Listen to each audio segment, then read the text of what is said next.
Bancada Lusa. Debate desportivo semanal com Eldad Mário, Fernando Jorge e seus convidados. Moderação de Ana Leitão.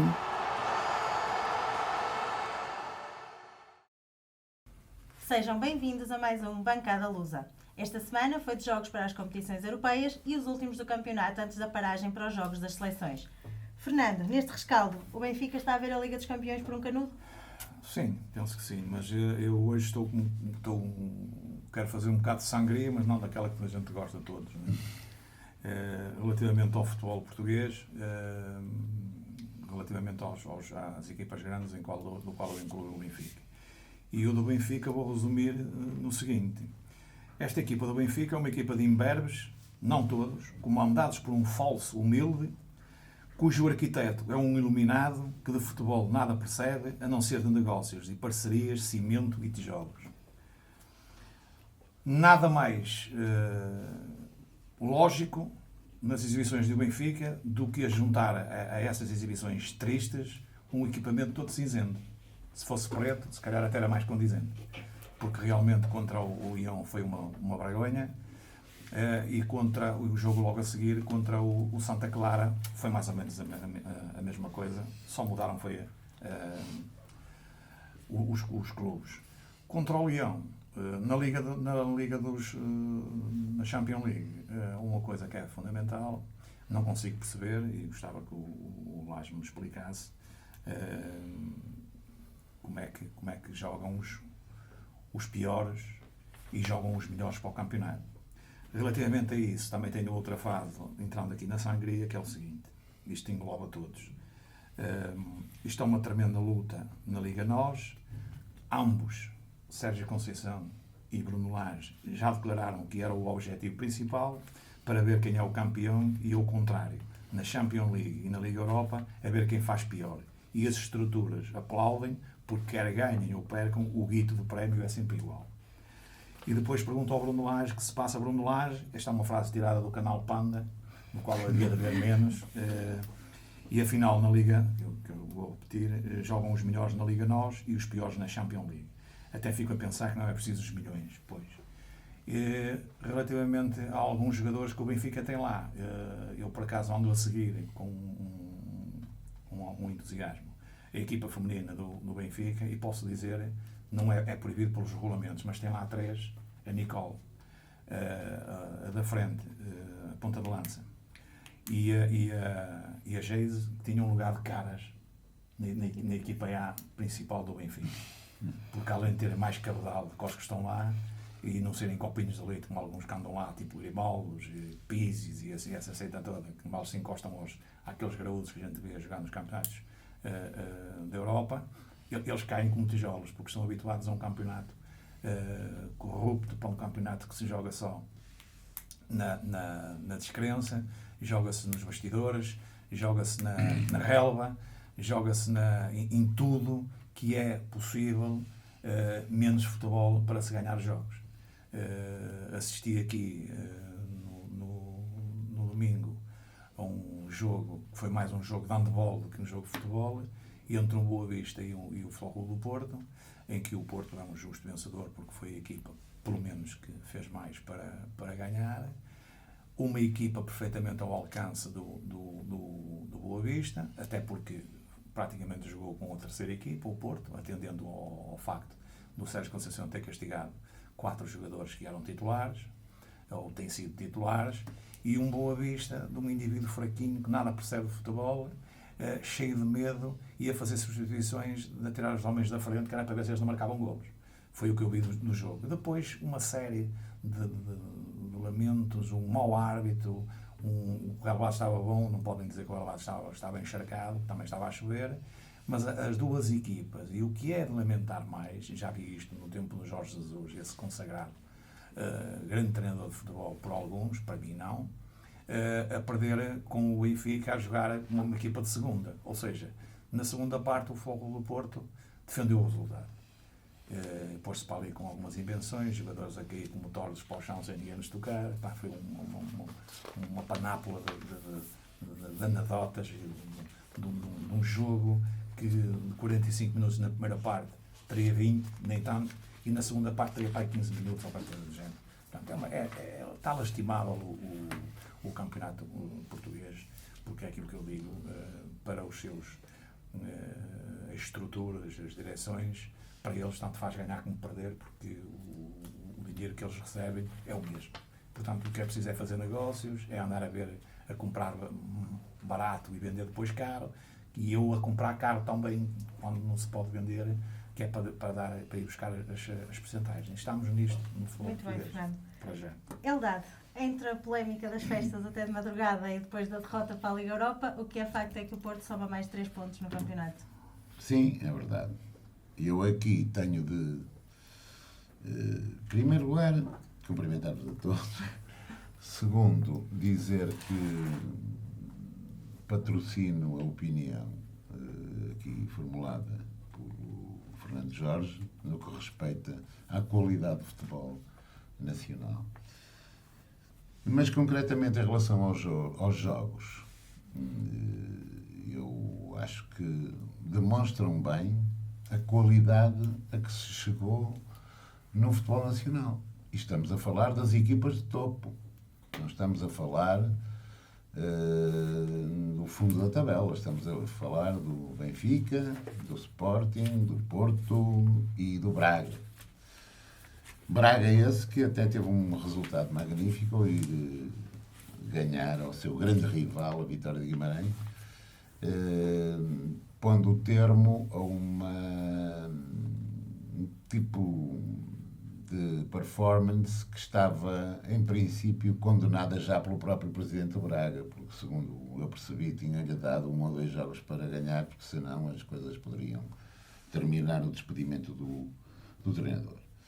Relativamente ao Porto, eu concordo com a disciplina, com a exigência que deve ser imposta a estes miúdos, que são miúdos, nós temos que compreender isto também. São jogadores muito jovens, com 20 e tal anos, e cheios de dinheiro, enfim, com mulheres muito bonitas à sua disposição, e eu percebo tudo isso muito bem. Agora, há regras, e essas regras têm que ser cumpridas minimamente. Nem todos atuaram da mesma forma, mas todos merecem, com certeza, castigo. Agora, o problema é este. Quem é que vai ser castigado? São os jogadores ou é o clube? Esse é que é o grande problema. Mas eu queria, sem desprimor, de concordar com o Fernando Jorge quando ele diz que o Porto foi o único clube que no Bessa quis ganhar o jogo, embora o resultado seja tangencial, mas é uma performance também pobre do ponto de vista competitivo, tal como foi a do Benfica no Santa Clara e mesmo até o do Sporting com o Belenenses. Quer dizer, nós estamos a falar de equipas em que 2 ou 3 jogadores pagam com certeza os jogadores das outras equipas adversárias durante um ano. Portanto, estas equipas têm por obrigação ter um desempenho que os distinga das demais. E o que eu vejo, o que eu tenho visto, é uma mediocridade geral que me aflige. E está de crescer cada vez mais no futebol nacional. Eu vou dizer-vos uma coisa muito importante e que ilustra bem a minha preocupação. Nós estamos a cerca de 50 dias do fim do ano. Sabem quantas jornadas se vão realizar nestes 50 dias para o Campeonato Nacional? 3. E posto isto, convém perguntar: que organização é esta? Como é que querem vender este produto? Como é que as sociedades anónimas esportivas podem pretender, de alguma forma, patrocinar estes interesses, movimentar os seus capitais, entusiasmar os seus acionistas? Como é que pode ser? Isto está completamente errado. Não pode haver, não há nenhum campeonato no mundo em que em 50 dias se façam 3 jornadas para o campeonato nacional. Não existe, só aqui em Portugal. E porquê? E eu aqui acho que realmente os jogadores que vêm jogar para Portugal hoje em dia estão desmotivados. Querem outras fronteiras, querem campeonatos mais competitivos, estão predispostos a jogar os mínimos e, quando interessa, para dar nas vistas aos seus olheiros internacionais, para depois saírem e encherem os bolsos. A quem? Aos administradores das SADs. Porque, como muito bem disse o Fernando Jorge, esses, independentemente dos resultados, ganham sempre o mesmo. E falta saber, eu ainda gostava que um dia, e desafiava aqui, todos, menos o Dr. Varandas, porque esse parece-me um indivíduo diferente, mas desafiava aqui os principais protagonistas das SADs do desporto nacional permitirem a abertura do sigilo bancário às suas contas. Eu gostava de ver realmente a que conclusão chegaríamos se fosse aberto o sigilo bancário. E impressiona-me como é que o fisco em Portugal parece de mãos atadas, como se nada se passasse. Não, eu digo uma coisa. Alguma coisa está muito mal no reino, neste reino, e eu não vislumbro coisas boas a acontecer. Designadamente nas competições internacionais, e o futebol nacional não é mais falado nas televisões, nas rádios, na imprensa estrangeira. Acabou. O futebol nacional na imprensa estrangeira acabou. Não conta. Portanto, vamos redimensionar-nos, vamos entender isto e vamos começar a pensar numa alternativa para esta situação. Para já é este o desafio que eu lanço, para não tomar mais tempo. Carlos, as contestações das claques não têm fim à vista, ainda assim o Sporting só me segue a vencer. Não sei como. Alguém me há de dizer, alguém me há de elucidar sobre esse ponto. De qualquer dos modos, as contestações, quanto às contestações, elas dão a impressão que não vão acabar tão cedo. Porque as claques estão irredutíveis e agora os mais moderados, os sócios mais moderados estão a contestar a contestação das claques. Onde isto vai parar, sinceramente, não sei. Não sei, já ouço dizer que já há uma lista de assinaturas para a demissão do presidente, etc, etc, etc. Quer dizer, está um caos completo. No meio deste caos, diz a Ana e diz bem, o Sporting vai vencendo, mas não convencendo de modo algum. Não é? Isso agora contra o Belenenses, que o Silas já começa a pôr em causa a capacidade do Silas para dirigir a equipe do Sporting. Esta equipe do Sporting que não é nada de especial. É uma equipe vulgaríssima. Mas começa-me com 3 centrais, sistema esse que ele já testou anteriormente, sem resultados. E volta a insistir nos 3 centrais, volta a pôr o melhor jogador do Sporting, o Bruno Fernandes, à deriva, e sinceramente não sei se ele sabe nadar, mas não deve saber, porque andou autenticamente à deriva. Após 10 minutos da segunda parte, muda o sistema e o Sporting começou a jogar à bola. Teve 2 oportunidades flagrantes, marcou 2 golos em cerca de 30 minutos. O que quer dizer que o Silas está a pôr em causa aquilo que eu de bom pensava dele. Quanto ao resto, já aqui tudo foi dito, praticamente, e eu só faço um paralelismo, porque eu tenho mais ou menos seguido o handball português. Handball esse que está com 2 equipes no topo da Europa. Isto, até me arrepia falar disto, o handball português está no topo da Europa, com o Futebol Clube do Porto a ganhar na Alemanha a uma das melhores equipes do mundo, está considerada a segunda melhor equipe do mundo, depois do Paris Saint-Germain. Sim, sim. E o Sporting dá aqui 10 golos a uma outra equipe que também está ali no 3º, 4º lugar da Europa. E é para registrar isto para dizer o seguinte, é que quando eu vejo o Sporting e o Futebol Clube do Porto jogarem com equipes nacionais, é aquilo que se passa em relação ao futebol português relativamente ao resto da Europa, em que dão 20 e 30 golos de avanço às equipes mais fracas em Portugal, o Porto e o Sporting. E nós somos cilindrados futebolisticamente falando na Europa.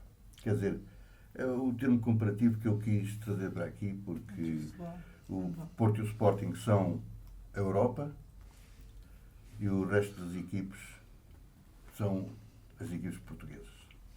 Quer dizer, não tem comparação possível a intensidade de jogo, não tem comparação possível fisicamente, e dizia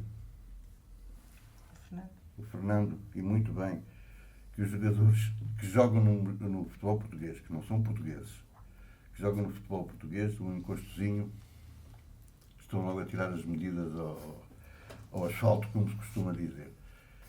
E pronto, e quanto a isso, depois já foi dito aqui que eventualmente haverá soluções para tentar mudar este estado de coisas no futebol português, e num próximo programa, agora na interrupção do campeonato, mais uma vez,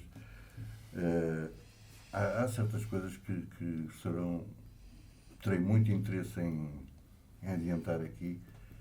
De momento fico-me por aqui. Obrigada. Fernando, deixar aqui uma nota para o Jorge Jesus, que pode ser campeão já no próximo fim de semana, ainda com muitas contas. Ora bem, eu para esse senhor não dou para essa paróquia, porque eu considero o Jorge Jesus um treinador muito bom na primeira época, e na segunda época é uma desgraça. Já foi no Benfica, foi no Sporting, que não foi campeão por azelice, porque ele podia ter sido campeão na primeira época no Sporting quando saiu do Benfica. Foi campeão no Benfica porque estava lá o mais fraco do que ele.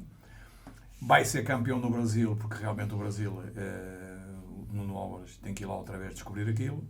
Não foi o Nuno Álvares, chegou lá o Jorge Jesus e descobriu algumas coisas que eles não era Nuno. Exato. E eles não querem descobrir. Não é porque não saibam, não querem descobrir, são teimosos e continuam a bater na mesma tecla. E já foi dito aqui, eu já disse aqui várias vezes, que me indiquem qual é o treinador. Antigamente haviam treinadores brasileiros na Europa, neste momento é zero. A não ser nos países árabes, na China, no Japão, ou qualquer coisa, e ainda pode haver um ou outro treinador brasileiro, penso que há. Na Europa, não conheço nenhum. Andei a ver esse historial, de momento não conheço nenhum. Mas já há uns anos. Ora, isso é sintomático. Relativamente, acredito que o Jorge Jesus vai ser campeão, entendendo que as outras equipas estão mais fracas. É preciso frisar que o Flamengo tem um orçamento, ou gastou 126 milhões. Portanto, aí é que está uma grande diferença, não é? É mais fácil ser campeão com bons jogadores e bons orçamentos, que é o que ele consegue. Às cagadas de jogadores. Ele, quando lá chegou, praticamente tinha a equipa toda feita. Pôs-os a jogar o dobro. Ele também disse isso no Benfica e é verdade. Vou testar o Jorge Jesus quando for para a Copa, porque vai agarrar os argentinos e o futebol argentino é mais aguerrido, não é o futebol brasileiro. E gostava de ver o Jorge Jesus no Campeonato Português, que mesmo sem esta grande competitividade, se calhar aqui o Flamengo lutava para a Europa. Provavelmente, não ia mais do que isso. Porque eu já vi o Flamengo jogar alguns jogos jogou bem outros jogos, um até adormeci. Porque o futebol brasileiro está muito longe, não é por acaso. Os brasileiros antigamente eram campeões várias vezes e agora aos anos andam para ser campeões e até levam goleadas da Alemanha de 7 e 6-0, etc. Portanto, uma diferença, um nível competitivo está completamente ultrapassado a nível do Brasil. O Jesus chegou lá com estas ideias e baralhou. Relativamente ao campeonato português, só uma dica ali. Para dizer o seguinte, o campeonato português está muito desnivelado, nós não temos uma centralização de direitos desportivos. Só para informação, o Benfica tem um orçamento de 90 milhões, o Porto tem 90 milhões, o Sporting tem 70 milhões, o Braga tem 10 milhões, o Guimarães tem 7 milhões e meio, o Famalicão tem 7 milhões e o Boa Vista tem 3 milhões. Eu fui buscar o Boa Vista porque é o orçamento mais baixo da primeira divisão. Como é que estas equipas podem se bater com as outras? Tem que jogar no Folha, na retranca, de qualquer maneira, porque mesmo os outros, com estas vadetas todas, e a gastar este dinheiro todo, que não é em jogadores, é jogadores e administração, que aqui é que é o ponto fundamental. Não fazem nada, há qualquer coisa que não bate certo. Portanto, há que dar dinheiro, mais dinheiro, descentralizar isto e dar mais dinheiro às outras equipas para equilibrar mais o campeonato. Relativamente ali ao Sporting, é engraçado porque costumava-se dizer, e costuma-se dizer, os outros jogam e a Alemanha ganha. No Sporting, nestes últimos 3 jogos, tirando o caso da Oldenborg, os outros jogaram e o Sporting ganhou. Mas no Silas, contrariamente ao que diz ali o Carlos Lopes, que eu não concordo com ele, tem uma coisa de bom. O Silas realmente começou o jogo mal, com os 3 centrais. Mas o Silas retificou. O meu treinador teve um indivíduo chamado Florentino, que passava a bola para o lado e para trás, para o guarda-redes, e a seguir passava a bola para o Gabriel, e o Gabriel passava a bola para os indivíduos do Santa Clara. A seguir, o Florentino cortava a bola outra vez, passava para o guarda-redes, passava para o Gabriel, e o Gabriel passava para o indivíduo de Santa Clara. E estivemos nisto uma parte inteira, 45 minutos, a ver o que é a Casa das Máquinas, que eu chamo, portanto, uma equipa de futebol. A parte fundamental de uma equipa de futebol é a parte chamada Casa das Máquinas. E a Casa das Máquinas é o meio-campo. Toda a grande equipa de futebol do mundo, a nível mundial, se tiver um grande meio-campo, tem meia equipa conquistada, coletivamente.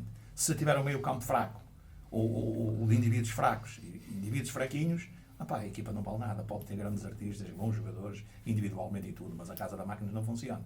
Portanto, o Silas retificou ao fim de 30 minutos. O Neto até saiu um bocado chateado, entende-se, não é? Que todos os jogadores querem jogar, mas ele tirou-o bem e o Sporting começou a jogar bastante melhor que o que estava a jogar. No Benfica, foi o que se viu.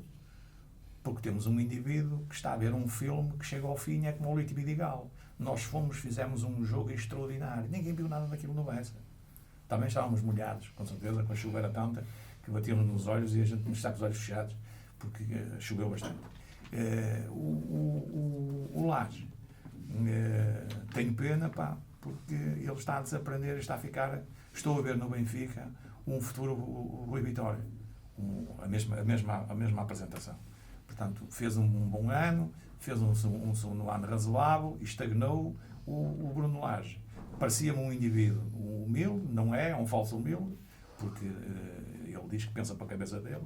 Quer dizer, um indivíduo não pode pensar para a cabeça dele, tem que pensar para a cabeça dele e para a cabeça dos outros e ouvir. Porque os meus avós e o meu pai sempre me ensinou a ouvir a opinião dos outros é importante para a gente estabelecer a diferença, se está a fazer bem ou se está a fazer mal. Se pensarmos só para a nossa cabeça, vamos bater contra uma parede, não ouvimos mais ninguém.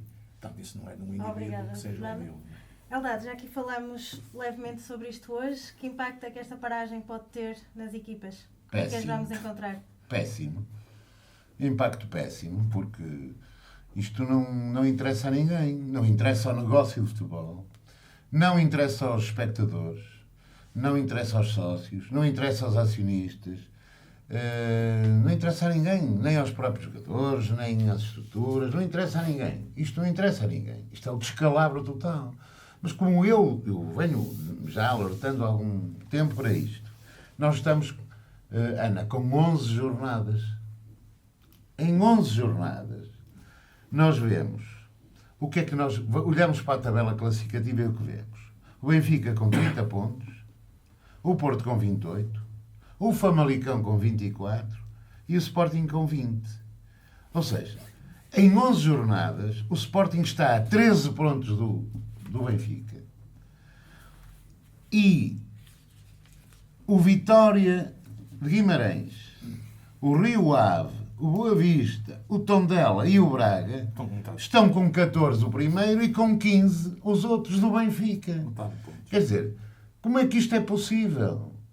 Como é que isto é possível? Que campeonato é este? Isto vai ter de mudar e agora vou chamar a atenção para outra coisa. Eu espero, enfim, ser um bocadinho sempre polémico nas minhas apreciações, mas vamos esperar, eu estou ansioso, porque abra o mercado em janeiro. Estou ansioso para ver o que é que se vai passar. Porque eu vejo jogadores para ir embora, amortinhos por ir embora. No meu clube, acredito que o Alex Telles, Marega, o próprio Danilo, são jogadores que devem estar à espera de novas oportunidades. Benfica tem jogadores que custaram uma fortuna e não jogam. O Raul de Tomás, o Zivkovic e outros que lá estão. Agora. Sim, mas e outros que lá estão. Quer dizer, e como é que é possível? O Caio Lucas, como é que é possível este negócio prosperar se não à custa de grandes interesses que estão por trás de toda esta máquina? Porque os melhores jogadores estão ansiosos por sair. Ansiosos por sair. E eu vejo cada vez mais um menor empenho dos melhores jogadores, das 3, 4, 5 melhores equipas nacionais. Isto é uma montra para saírem. Mas eles enganam-se numa coisa. É que o futebol nacional é cada vez menos a montra para saírem. Cada vez menos.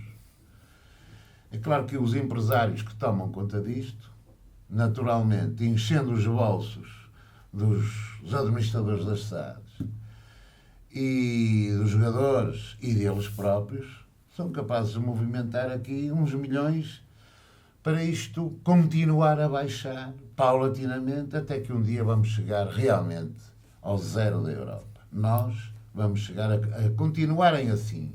A organização da Liga, da Federação, etc. Nós vamos chegar ao zero da Europa.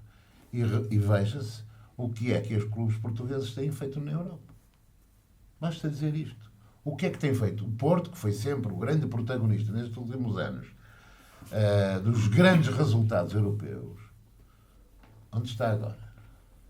O Benfica, que nos vinha habituando a ter 0 pontos, agora não tem 0, mas onde está agora? O seu presidente anunciou uma grande equipa para ser campeão europeu. Por amor de Deus. Quer dizer, haja um bocadinho de vergonha e um bocado de bom senso, porque um dia as pessoas vão deixar de ir ao futebol. Eu acho que um dia as pessoas vão deixar de ir ao futebol. Agora queria só um minutinho para falar do Jorge Jesus. Já estão a ir bastante menos. Sim, bastante menos. estatísticas. É verdade. já baixou consideravelmente. Falar no Jorge Jesus. Eu regalo-me a ver o Jorge Jesus a comandar a sua equipa do Flamengo, porque vejo no Maracanã cerca de completamente cheio, com 70 mil pessoas, 60 mil pessoas a assistir aos jogos, de uma forma absolutamente entusiástica. Bom, é um treinador português e tudo o que seja português que tenha êxito fora do país, eu aplaudo naturalmente. Mas, ainda por cima, quando isto corresponde à mudança de uma mentalidade no futebol brasileiro que não existia antes da chegada de Jorge Jesus ao Brasil. E que causa muita inveja mesmo perante os mais consagrados treinadores brasileiros. Porque esta pressão que ele faz, esta rapidez que ele impõe no jogo, esta dinâmica de jogo que ele impõe, é de facto europeia. Não tem nada a ver com as características do futebol brasileiro. E está a dar os seus frutos. O êxito tem sido enorme e a qualquer dia temo não é brincadeira, diria que o Cristo Redentor qualquer dia está lá com a cara do Jorge Jesus e não propriamente Já lá do está, Cristo. está. Uma nota final muito rápida, ainda também sobre a paragem do campeonato e o Jesus quase campeão no Brasil. Quanto ao Jesus, corroboro tudo o que foi dito aqui pelo Mário, não tanto pelo Fernando, porque eu já vi que ele é um anti-Jesus, é um anticristo Primário. mas pronto, Por razões óbvias. pronto, Já ok, disse. é tudo aceitável. Mas pronto, quanto ao Jorge Jesus, corroboro do que o Mário disse aqui, para que ele foi revolucionar autenticamente o futebol brasileiro. Na questão de intensidade, nós sabíamos como é que era o futebol brasileiro, era o futebol de praia, não é? Sim, sim. Tocar tudo lá, Espaço, tal, devagar, não sei o quê, devagarinho. não sei o quê, devagarinho e parado, às vezes. E pronto, e ele foi revolucionar aquilo e os resultados estão à vista. Né? Quanto À paragem no campeonato. à paragem do campeonato, espero que eles tenham todos um bom Natal, sinceramente. Falamos para o ano. Exatamente, e depois a ver se o campeonato começa logo assim no princípio do ano, porque não sei se vai haver jogos de seleção ou se vai haver qualquer outra paragem, porque isto é absolutamente ridículo. É impensável e só em Portugal. Ainda assim, nós voltamos para a semana com mais jogos, mais resultados e mais discussão. Obrigada por estarem desse lado. Bancada Lusa. Debate desportivo semanal com Eldad Mário, Fernando Jorge e seus convidados. Moderação de Ana Leitão.